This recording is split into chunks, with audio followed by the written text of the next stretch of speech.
Hello student, आज हम लोग पढ़ेंगे क्लास 11 के हिस्ट्री से चैप्टर नंबर 6, जिसका शीर्षक है 3 वर्ग। इस पाठ के प्रश्नों का उत्तर जानेंगे। पाठ का पहला प्रश्न है, फ्रांस के प्रारंभिक सामंती समाज के 2 लक्षणों का वर्णन कीजिए। उत्तर इस तरह से होगा। फ्रांस के प्रारंभिक सामंती समाज के 2 लक्षण इस तरह से हैं, जिसमें पहला है, फ्रांसीसी समाज मुख्य रूप से 3 वर्गों में विभाजित था।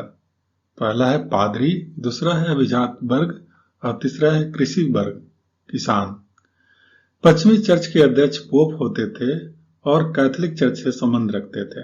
चर्चों तथा पादरियों पर राजा का नियंत्रण नहीं रहता था। अभिजात वर्ग राजा पर निर्भर रहता था, किंतु तृतीय वर्ग की स्थिति अत्यंत दयनीय थी। इसमें दूसरा है लक्षण, संसार में सर्वप्रथम सामंतवाद का उदय फ्रांस में हुआ। किसान अपने खेतों पर काम के रूप में सेवा प्रदान करते थे और जरूरत पड़ने पर वे सैनिक सुरक्षा भी प्रदान करते थे। पाठ का दूसरा प्रश्न है, जनसंख्या के स्तर में होने वाली लंबी अवधि के परिवर्तनों ने किस प्रकार यूरोप की अर्थव्यवस्था और समाज को प्रभावित किया। उत्तर इस तरह से होगा। जनसंख्या में हो रही निरंतर वृद्धि ने तत्कालीन यूरोप की अर्थव्यवस्था को प्रत्येक दृष्टि से प्रभावित किया। यूरोप की जनसंख्या जो 1000 ईस्वी में लगभग 420 लाख थी, जो बढ़कर 1200 ईस्वी में लगभग 620 लाख हो गई और 1300 ईस्वी आते आते 730 लाख हो गई। 13वीं सदी तक एक औसत यूरोपीय 8वीं सदी की अपेक्षा 10 वर्ष अधिक लंबा जीवन जी सकता था। पुरुषों की तुलना में महिलाओं का जीवन अवधि छोटी होती थी। इसका मुख्य कारण था आहार, यानी खान पान। पुरुषों को महिलाओं की तुलना में अच्छा भोजन मिलता था। 11वीं शताब्दी में जब कृषि का विस्तार हुआ और वह अधिक जनसंख्या का भार सहने में सक्षम हुई, तो नगरों में भी वृद्धि होने लगी।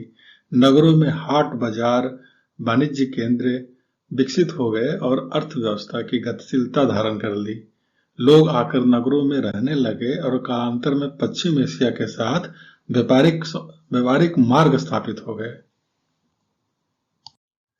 पाठ का तीसरा प्रश्न है, नाइट एक अलग वर्ग क्यों बने और उनका पतन कब हुआ। उत्तर इस तरह से होगा। यूरोप में 9वीं शताब्दी के दौरान युद्ध अधिकतर होते रहते थे। शौकिया रूप से जो कृषक थे, जो किसान थे, सैनिक इस युद्ध के लिए पर्याप्त नहीं थे और कुशल अश्व सेना की आवश्यकता थी। इसने एक नए वर्ग को उत्पन्न किया, जिसे नाइट कहा जाता था। वे लॉर्ड से उस प्रकार संबंधित थे जैसे लॉर्ड राजा से संबंधित था। लॉर्ड नाइट को जमीन देता था तथा उसकी सुरक्षा का वचन देता था। उसके बदले में नाइट अपने लॉर्ड को एक निश्चित धनराशि देता था और युद्ध में उसकी तरफ से लड़ने का वचन देता था। 12वीं शताब्दी के शुरुआती वर्षों में ही नाइट समूह का पतन हो गया। पाठ का चौथा प्रश्न है, मध्यकालीन मठों का क्या कार्य था। मध्यकाल में चर्च के अलावा धार्मिक गतिविधियों का केंद्र मठ भी था। मठ आबादी से दूर स्थापित थे। मठों में भिक्षु रहा करते थे। वे प्रार्थना करते थे, अध्ययन करते थे और कृषि का भी कुछ कार्य कर लिया करते थे। मठों का मुख्य कार्य धार्मिक प्रचार प्रसार करना होता था। मठों ने कला के विकास में भी बहुत योगदान किया है। पाठ का छठा प्रश्न है, फ्रांस के सर्फ और रोम के दास के जीवन की दशा की तुलना कीजिए। उत्तर इस तरह से देंगे। फ्रांस के सर्फ और रोम के दास के जीवन में शोषण की प्रमुखता थी, किंतु उन दोनों के जीवन शैली में कुछ अंतर भी मौजूद थे। रोमन समाज के 3 प्रमुख वर्गों में सबसे निचला दर्जा दास वर्ग का था, जिसे पूर्ण रूप से सामाजिक, आर्थिक और राजनीतिक जीवन के अधिकारों से अलग रखा गया था। उसे सामाजिक न्याय की प्राप्ति नहीं थी। रोमन दासों के साथ पशुओं जैसा व्यवहार किया जाता था। उन्हें जीवन की मूलभूत आवश्यकताओं से वंचित रखा गया, परंतु कालांतर में उच्च वर्ग के द्वारा उनके प्रति कुछ सहानुभूति दिखलाई गई। इसके साथ ही दास प्रथा का सबसे बुरा प्रभाव वहां के समाज पर पड़ा। दासों को लेकर रोमन समाज में प्रायः संघर्ष होते रहते थे। कई बार मनोरंजन के लिए उन्हें जंगली पशुओं के सामने डाल दिया जाता था। दासों की तत्कालीन दशा बद से बदतर थी। फ्रांस में सिर्फ दास किसान थे और यह किसानों का निम्नतम वर्ग था। इनकी समाज में संख्या काफी थी। उन पर कई प्रकार के प्रतिबंध भी लगे हुए थे। उदाहरण के लिए उन्हें अपने मालिकों से खेती के लिए भूमि उपज का एक निश्चित भाग उन्हें देना पड़ता था। सर्फों को अपने भूस्वामियों के खेतों पर बिना पैसे का काम करना पड़ता था, यानी बेगारी करना पड़ता था, और मजदूरी दिए बिना उनसे मकान बनवाए जाते थे, लकड़ी को कटवाया चिरवाया जाता था, पानी भरने का भी जैसा घरेलू काम करवाए जाते थे। यदि वे आजाद या मुक्त होने का प्रयत्न भी करते तो उन्हें पकड़कर कठोर सजा दी जाती थी। इस प्रकार रोमन दासों और फ्रांस के सर्फों की जीवन शैली में कोई विशेष अंतर नहीं था। हम कह सकते हैं कि दोनों का जीवन पशु के जैसा था। पाठ के कुछ वस्तुनिष्ठ प्रश्नों का उत्तर जान लेते हैं, जिसमें पहला प्रश्न है, मध्यकालीन यूरोप की प्रमुख विशेषता क्या है? इसमें 4 ऑप्शन दिए गए हैं: सामंतवाद, दास प्रथा, नगरीयकरण और अंधविश्वास। उत्तर सामंतवाद होगा। दूसरा प्रश्न है, चर्च की सर्वोच्च सत्ता थी? पहला है रोम के पोप के पास, ख है इंग्लैंड के सम्राट के पास, और ग है फ्रांस के चर्च के पादरी के पास, और घ है कॉन्स्टेंटाइन के पास। सही उत्तर है रोम के पोप के पास, जो क है। तीसरा प्रश्न है, रोमन साम्राज्य का पतन हुआ कब? इसके भी 4 ऑप्शंस हैं, जिसमें 476 ईस्वी में, 527 में, 814 में और 1453 में। लेकिन सही उत्तर है 476 ईस्वी में हुआ। और चौथा प्रश्न है, कजाति का सबसे शक्तिशाली राजा कौन था? इसके भी 4 ऑप्शन है, लेकिन सही उत्तर है ग सालमेन। पांचवा प्रश्न है, गार्थिक शैली का विकास कब हुआ, किस देश में हुआ? और इसके भी 4 ऑप्शन है, चीन है, जापान, इंग्लैंड और फ्रांस है, लेकिन सही उत्तर फ्रांस है। और छठा प्रश्न है, निम्नलिखित में से कौन सा वर्ग सबसे शक्तिशाली था? इसके भी 4 ऑप्शन हैं, जिसमें सही उत्तर है अभिजात वर्ग। 7वां प्रश्न है, पोप कहाँ रहता था? इसके भी 4 ऑप्शन है, लंदन, पेरिस, रोम, काहिरा, लेकिन सही उत्तर ग रोम है। 8वां प्रश्न है, भिक्षुनी जो होते थे, भिक्षुक होते थे, भिक्षुनी को निम्नलिखित में से क्या कहते थे? इसके भी 4 ऑप्शंस हैं, लेकिन सही उत्तर है नन, जो का है। 9वां प्रश्न है, मेनर का नियंत्रण किस पर होता था? इसके भी 4 ऑप्शन है, राज्यों पर, नगरों पर, ग्रामों पे, ग्रामीणों पे, लेकिन सही उत्तर ग ग्रामों पे है। और 10वां प्रश्न है, आर्थिक संस्था का आधार क्या था? इसके भी 4 ऑप्शंस हैं, लेकिन सही उत्तर का है श्रेणी। अब कुछ अति लघुत्तरीय प्रश्नों का उत्तर जानते हैं। इसमें पहला प्रश्न है, सामंतवाद का शाब्दिक अर्थ क्या है? उत्तर इस तरह से होगा, सामंतवाद जर्मन के शब्द फ्यूड से बना है, जिसका अर्थ होता है एक भूमि का टुकड़ा। और दूसरा प्रश्न है, मेनर से आप क्या समझते हैं? लॉर्ड के घर को मेनर कहा जाता था। इसमें उनके घर, उनके निजी खेत, चारागाह और दास रहते थे। और तीसरा प्रश्न है, फिफ किसे कहते हैं? उत्तर इस तरह से होगा, लॉर्ड नाइट को खर्चा चलाने के लिए भूमि का एक भाग देना था, जिसे फिफ कहा जाता था। इसके बदले नाइट लॉर्ड को रक्षा का वचन देते थे। चौथा प्रश्न है, टीथे क्या था? उत्तर, टीथे एक प्रकार का कर था, जिसे चर्च 1 वर्ष के अंतराल में किसानों से उसकी उपज के 10वें भाग के रूप में लेता था। और 5वां प्रश्न है, सामंतवाद का परिभाषा दीजिए। उत्तर इस तरह से होगा, सामंतवाद एक ऐसी व्यवस्था है जिसमें स्थानीय शासक उन शक्तियों का प्रयोग करते हैं जो राजा या केंद्रीय सत्ता को प्राप्त होती है। और छठा प्रश्न है, सामंतवाद के 2 विशेषताएं लिखिए। सामंतवाद के 2 निम्नलिखित विशेषताएं हैं, जागीर और संप्रभुता। 7वां प्रश्न है, मध्यकालीन सामंतों की श्रेणियों का नाम का उल्लेख कीजिए। उत्तर है लॉर्ड, ड्यूक, बैरन और नाइट। 8वां प्रश्न है, सामंतवाद के 2 दोषों का उल्लेख कीजिए। उत्तर है सामाजिक विषमता तथा निम्न वर्ग का शोषण। 9वां प्रश्न है, सामंतवाद के पतन के 2 प्रमुख कारण लिखिए। उत्तर है राष्ट्रीय राज्यों की स्थापना तथा बारूद का आविष्कार और प्रयोग। 10वां प्रश्न है मध्यकाल में चर्च की प्रभुसत्ता किसके पास थी? उत्तर है मध्यकाल में चर्च की प्रभुसत्ता रोम के पोप के पास थी। और 11वां प्रश्न है धर्म सुधार आंदोलन से आप क्या अभिप्राय है, क्या समझते हैं?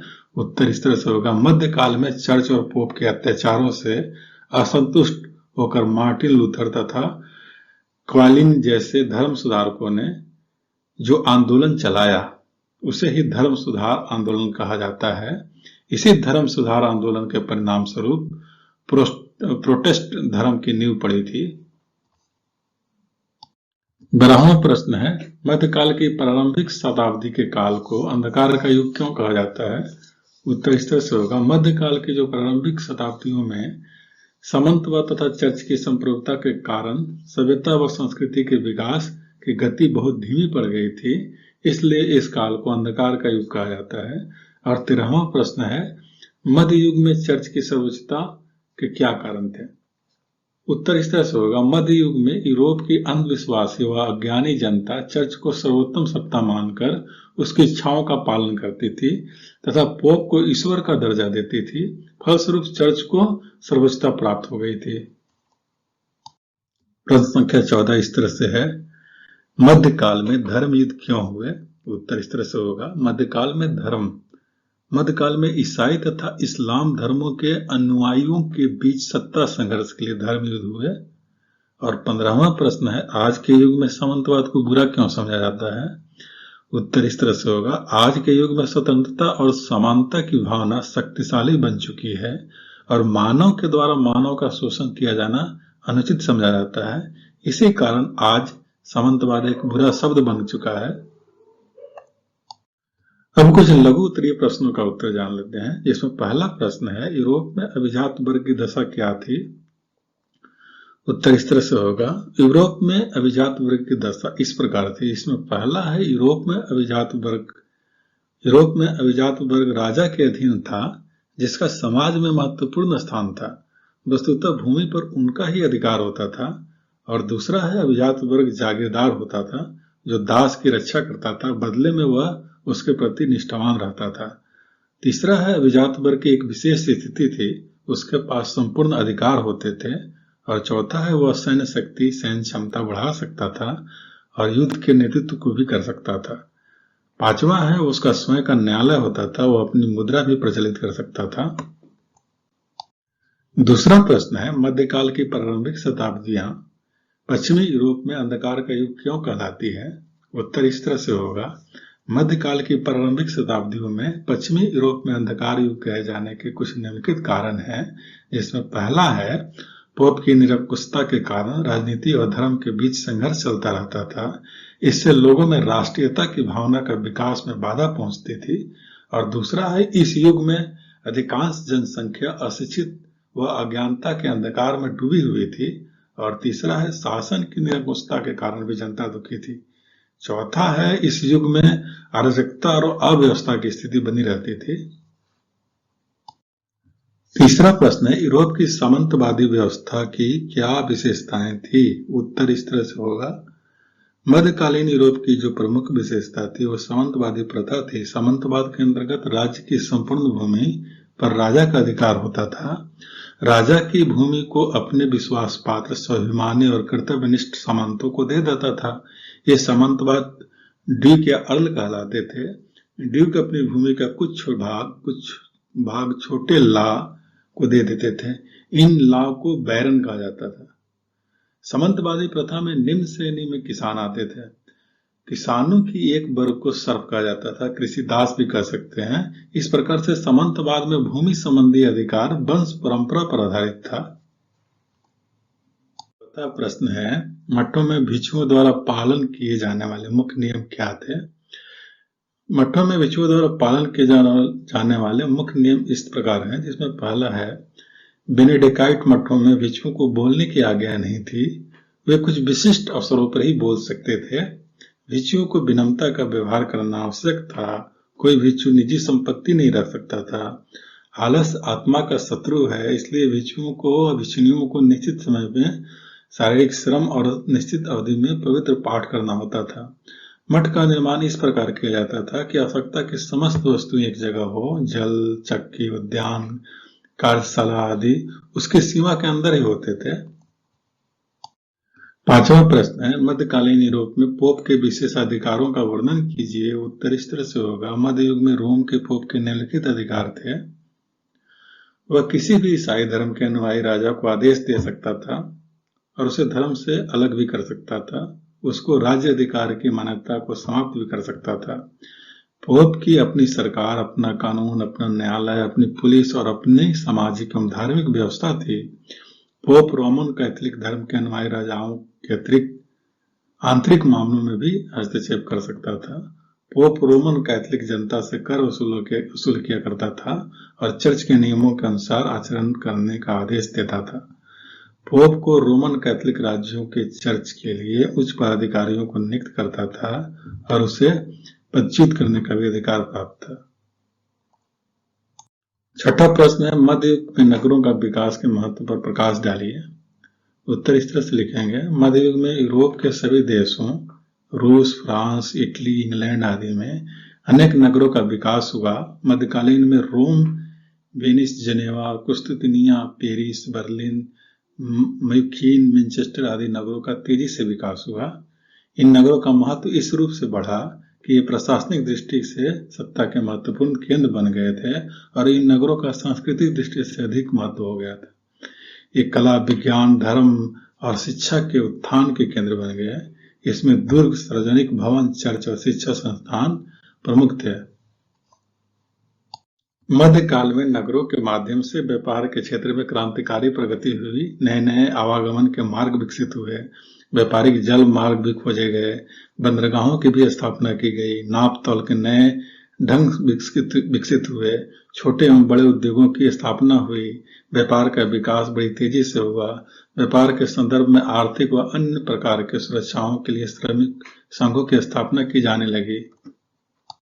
सातवां प्रश्न है, कैथोलिक धर्म से आप क्या समझते हैं? ईसाई धर्म में दो संप्रदाय बन गए थे। पहला संप्रदाय रोमन कैथोलिक और दूसरा प्रोटेस्टेंट कहलाया। रोमन कैथोलिक संप्रदाय ईसाई धर्म के सिद्धांतों का समर्थक है। इस संप्रदाय में अनुयायी रोम के पोप को अपना धर्म गुरु मानते हैं और उसकी प्रत्येक आज्ञा का पालन करना अपना परम कर्तव्य समझते हैं। मध्य युग में रोमन कैथोलिक धर्म की शक्ति चरम सीमा पर पहुंच गई थी और रोमन कैथोलिक धर्म में सुधार कर प्रोटेस्ट धर्म की नींव रखी गई। जो प्रोटेस्ट मत को मानने वाले पोप की सत्ता को स्वीकार नहीं करते वे अपेक्षाकृत उदारवादी होते थे। आठवां प्रश्न है, यूरोप के सामंती समाज में किसान किन वर्गों में विभाजित थे? उत्तर इस तरह से होगा। मध्यकाल में सामंतवाद के अंतर्गत किसानों के 3 वर्ग थे। पहला है स्वतंत्र किसान। इस वर्ग के किसान सामंत से भूमि प्राप्त करते थे और बदले में उसे कर या लगान देते थे। दूसरा है कृषिदास। इस वर्ग के किसानों को अपनी उपज का एक निश्चित भाग लॉर्ड को देना पड़ता था। कुछ निश्चित दिनों तक सामंत के खेतों पर मुफ्त में काम करना पड़ता था। और तीसरा है कृषि दास कृषक। यह किसानों का सबसे निम्न वर्ग था। इन्हें अपने स्वामी सामंत को अपनी उपज का एक बड़ा भाग देना होता था। उनके खेतों पर मुफ्त में काम करना पड़ता था। बिना मजदूरी के उनका मकान बनाना, लकड़ी चीरना, पानी भरना आदि गृह कार्य भी करने पड़ते थे। यदि वह स्वतंत्र होने की कोशिश करते या प्रयास करते तो उन्हें पकड़कर दंड दिया जाता। 9वां प्रश्न है, सामंतवाद से आप क्या समझते हैं? स्पष्ट कीजिए। उत्तर इस तरह से होगा। मध्यकालीन यूरोप में एक प्रमुख विशेषता सामंतवाद थी। जो रोमन साम्राज्य के पतन के बाद यूरोप में उनके छोटे छोटे राज्य बन गए और उनकी शक्ति भी क्षीण हो गई। इन राज्यों के राजाओं ने धन के अभाव में राज्य की भूमि को अपने विश्वास पात्र सामंतों में बांट दिया और युद्ध के समय उनसे सैनिक सहायता लेनी आरंभ कर दी।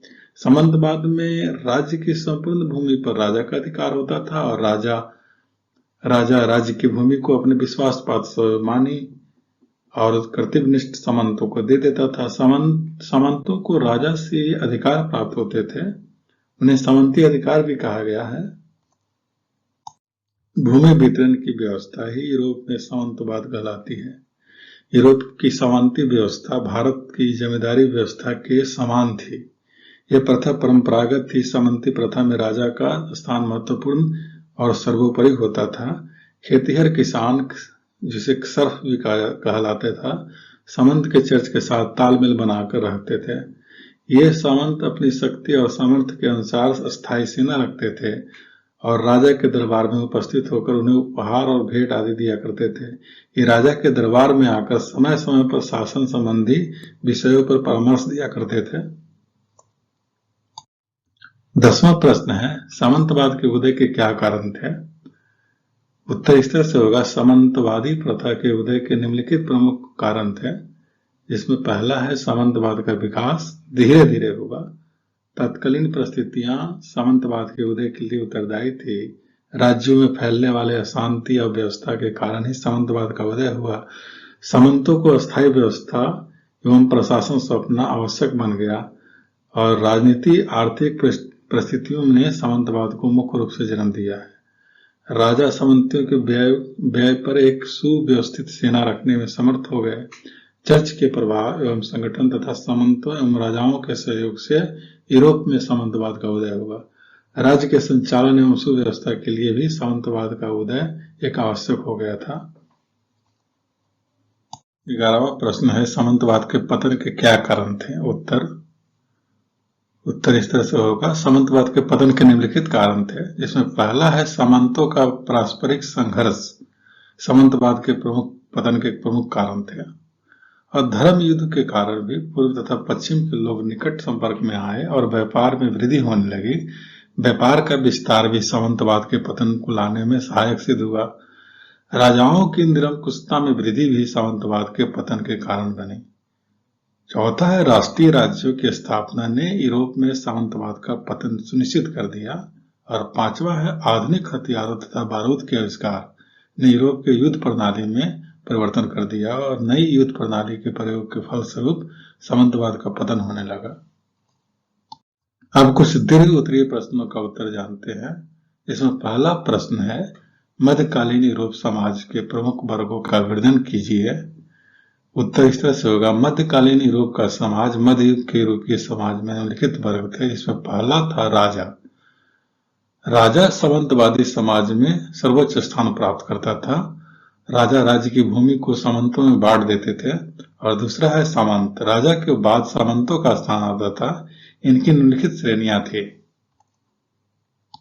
जिसमें पहला है ड्यूक, जिसको अर्ल भी कहा जाता है। राजा जिन लॉर्ड को जागीर प्रदान करता था उसे ड्यूक कहते थे। और दूसरा है छोटे लॉर्ड, जिसको बैरन भी कहते हैं। बड़े लॉर्ड राजा से प्राप्त भूमि का वितरण छोटे लॉर्ड अथवा बैरनों को देते थे। राजा से इनका कोई प्रत्यक्ष संबंध नहीं होता था। इनके अधिपति ड्यूक होते थे और आवश्यकता पड़ने पर इन्हें ड्यूकों को सैनिक सहायता देनी पड़ती थी। तीसरा है नाइट। इनके अधिपति छोटे लॉर्ड यानी बैरन होते थे। इन्हें भूमि बैरनों से प्राप्त होती थी तथा ड्यूक अथवा लॉर्ड से इनका कोई संबंध नहीं होता था। ये बैरनों को ही सैनिक सहायता देते थे। किसान। सामंतों के बाद किसानों का वर्ग था, जो 3 श्रेणियों में बटा हुआ था, जिसमें पहला था स्वतंत्र किसान। स्वतंत्र किसानों को भूमि उनके अधिपतियों से प्राप्त होता था। उन्हें केवल कर देना पड़ता था, परंतु अधिपति के लिए उन्हें कोई और रिकॉर्ड नहीं करना पड़ता था।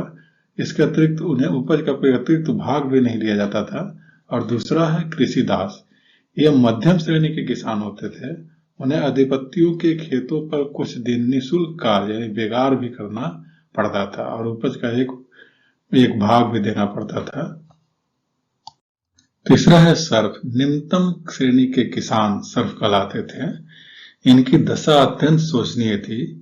इन्हें अपने अधिपति के लिए बेगार करनी पड़ती थी। अधिपति अपने खेतों पर सर्फ के भांति इनमें से कुछ दिन निःशुल्क काम करवाते थे तथा उपज का भाग भी लेते थे। मध्यकाल में अंतिम वर्षों में मध्यम वर्ग नामक एक नए वर्ग का विकास हुआ। इस वर्ग के लोगों ने शिक्षा, साहित्य, व्यापार, उद्योग धंधों आदि के विकास में महत्वपूर्ण योगदान दिया। नगरों के विकास में भी इनकी महत्वपूर्ण भूमिका थी। ये लोग इतने समृद्ध और संपन्न हो गए कि राजा भी इनकी आर्थिक सहायता पर निर्भर रहने लगा। इसमें सामंतों का प्रभाव क्षीण हो गया। दूसरा प्रश्न है, मध्य युग में सामंतवाद के विकास और पतन का विवरण दीजिए। इसके क्या गुण और दोष थे? उत्तर इस तरह से होगा। मध्यकालीन सामंतवाद का विकास। मध्यकालीन यूरोप की प्रमुख विशेषता सामंतवाद थी और इस युग में सामंतवाद का पर्याप्त विकास हुआ। राजाओं की दुर्बलता का लाभ उठाकर सामंत लोग बड़े शक्तिशाली हो गए। इन सामंतों ने, जिन्हें लॉर्ड कहा जाता था, दासों यानी सर्फ पर अत्याचार किए और स्वयं को अपने उपाधियों जैसे ड्यूक, अर्ल, बैरन तथा नाइट आदि धारण की। इन सामंतों का जीवन युद्ध और विलासता पूर्ण थी। रोमन साम्राज्य के पतन के बाद यूरोप में अनेक छोटे छोटे राज्य बन गए और उनकी शक्ति छीन भिन्न हो गई। इन राज्यों के राजाओं के धन के अभाव में राज्य की कृषि को अपने विश्वास पात्र सामंतों को बांट दिया और युद्ध के समय उनसे सैनिक सहायता लेना प्रारंभ कर दी। सामंतवाद में राज्य की संपूर्ण भूमि पर राजा का अधिकार होता था। राजा राज्य की भूमि को अपने विश्वास पात्र, स्वामी भक्त एवं कर्तव्यनिष्ठ सामंतों को देता था। सामंतों को राजा से जो अधिकार प्राप्त होते थे उन्हें सामंती अधिकार कहा जाता था। भूमि वितरण की यह व्यवस्था ही यूरोप में सामंतवादी कहलाती थी। यूरोप की सामंतवादी व्यवस्था भारत की जमींदारी व्यवस्था के समान थी। यह प्रथा परंपरागत थी। सामंती प्रथा में राजा का स्थान महत्वपूर्ण तथा सर्वोपरि होता था। खेतिहर कृषि सर्प कहलाते थे और सामंत चर्च के साथ तालमेल बनाकर रहते थे। ये सामंत अपनी शक्ति और सामर्थ्य के अनुसार अस्थायी सेना भी रखते थे। राजा के दरबार में उपस्थित होकर उन्हें उपहार, भेंट आदि दिया करते थे। ये राजा के दरबार में आकर समय समय पर शासन संबंधी विषयों पर भी विचार विमर्श किया करते थे। सामंतवाद के गुण हैं इस तरह से। यूरोप में शांति एवं व्यवस्था बनाए रखने में सामंतवादी प्रथा का महत्वपूर्ण योगदान रहा। सामंतवाद में अपनी प्रजा को संतुष्ट रखते थे। सामंतों के विशेषाधिकार ने राजाओं पर नियंत्रण कर उनकी निरंकुशता का अंत कर दिया। इस व्यवस्था ने शासन, सुरक्षा तथा न्याय का एक सरलीकृत ढंग से प्रस्तुत किया और सामंती व्यवस्था में लोगों को अधिकार और कर्तव्यों का बोध हुआ। उनमें नैतिक भावना का भी प्रादुर्भाव हुआ। सामंतवाद के दोष। सामंतवाद के कुछ गुणों के अपेक्षा दोष अधिक थे, जो इस प्रकार थे। इस प्रथा ने यूरोप की राजनीतिक एकता का अंत कर दिया। सामंतों की पारस्परिक स्पर्धा और ईर्ष्या के कारण अनेक युद्ध हुए और सामंतवाद ने यूरोप में दास प्रथा को जन्म दिया। किसानों की दशा अत्यंत शोचनीय थी। सामंतवाद ने सामाजिक असमानताओं को जन्म दिया और यूरोप में क्रांति के लिए मार्ग को प्रशस्त किया। सामंतों की शक्ति बढ़ जाने से उनका नैतिक स्तर गिर गया। वे विलासी और अत्याचारी होते चले गए। और छठा है, आपसी युद्धों में लगे रहने के कारण सामंत लोग कला, व्यवहार, व्यापार, साहित्य आदि कृषि कार्यों के विकास पर पर्याप्त ध्यान न दे सके। तीसरा प्रश्न है, मध्य युग में राज्य और चर्च के मध्य संघर्ष के क्या कारण थे? इसके क्या परिणाम हुए? चर्च और राज्य के मध्य जो संबंध थे वो प्रारंभ में मधुर थे। प्रारंभ में चर्च और राज्यों के मध्य मधुर संबंध थे। दोनों एक दूसरे के सम्मान करते थे, लोक हितकारी कार्य में जुड़े रहते थे। इनमें किसी प्रकार का पारस्परिक संघर्ष नहीं था। दूसरा है आदर्श समन्वय पर आधारित संबंध। प्रारंभ में चर्च और राज्य में अटूट समन्वय था। कभी कभी कुछ संदर्भों में चर्च की उचितता और सत्ता दिखाई पड़ती थी, जबकि समान रूप से राज्य की सर्वोच्च शक्ति के रूप में दृष्टिगोचर होता था। पोप की आज्ञाओं और निर्देशों का पालन करने में राजा धर्मपरायण होकर गौरव का अनुभव करता था और पोप भी राज्य की आज्ञाओं को मानव समाज के हित के लिए अनिवार्य मानकर उसका सम्मान करते थे। इस अटूट समन्वय के आदर्श समानता और दृष्टिकोण रखते हुए एक विद्वान ने लिखा है कि यूरोप में चर्च और राज्य में पति पत्नी की भांति आदर्श दंपत्ति थे तथा कभी चर्च पति राज्य पत्नी और कभी राज्य पति और चर्च पत्नी दिखलाई पड़ता था। दोनों में चोली दामन का संबंध था। चर्च और राज्य के वैमनस्यपूर्ण संबंध। बाद में चर्च और राज्यों के संबंध कटु और वैमनस्यपूर्ण होते चले गए, जो पोप और स्वयं को ईश्वर का प्रतिनिधि मानने लगा और राजा स्वयं को ईश्वर का अंग मानकर तथा उसके द्वारा भेजा गया अग्रदूत मानकर अपने आप को राज्य का सर्वोच्च स्वामी समझता था। उचितता की भावना को लेकर चर्च और राज्यों के बीच में वैमनस्य स्थापित होना प्रारंभ हो गया। यूरोप के राजा पोप के महत्व को कम करने लगे, परंतु व्यवहार में चर्च ही धार्मिक सत्ता का जनमानस पर छाया रहता था। चर्च उस समय धार्मिक, सामाजिक एवं राजनीतिक क्षेत्रों में खुलकर हस्तक्षेप करता था। रोम के चर्च में पोप सर्वशक्तिमान था। चर्च की अपनी सरकार, अपना कानून, अपना न्यायालय, अपना पृथक धार्मिक व्यवस्था थी। वह कैथोलिक राजाओं के आंतरिक मामलों में भी हस्तक्षेप कर सकता था। जनता उस समय चर्च एवं राज्य के दोहरे प्रशासन के बीच पीस रही थी। चर्च 14वीं शताब्दी तक राज्य पर छाया रहा। उस समय के शासक राज्य को चर्च के नियंत्रण में मानते थे और चर्च उनकी शक्ति के विस्तार में बाधक बना हुआ था। जैसे ही चर्च के पादरियों में फूट पड़ी, पोप के पाखंडों के विरुद्ध यूरोप में आवाज उठने लगी। राज्य ने पोप की सत्ता को नकार दिया और संपूर्ण यूरोप में पोप की सत्ता के विरुद्ध एकजुट हो गए। यूरोप में धर्म युद्ध प्रारंभ हो गया, जिसमें अंतिम विजय राज्य की हुई और इन युद्धों के फलस्वरूप पोप की सत्ता केवल रोम के वैटिकन सिटी तक ही सीमित रह गई।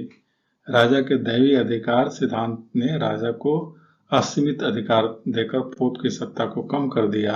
अतः यूरोप में मध्य युग से निरंकुश राजाओं का बोलबाला हो गया।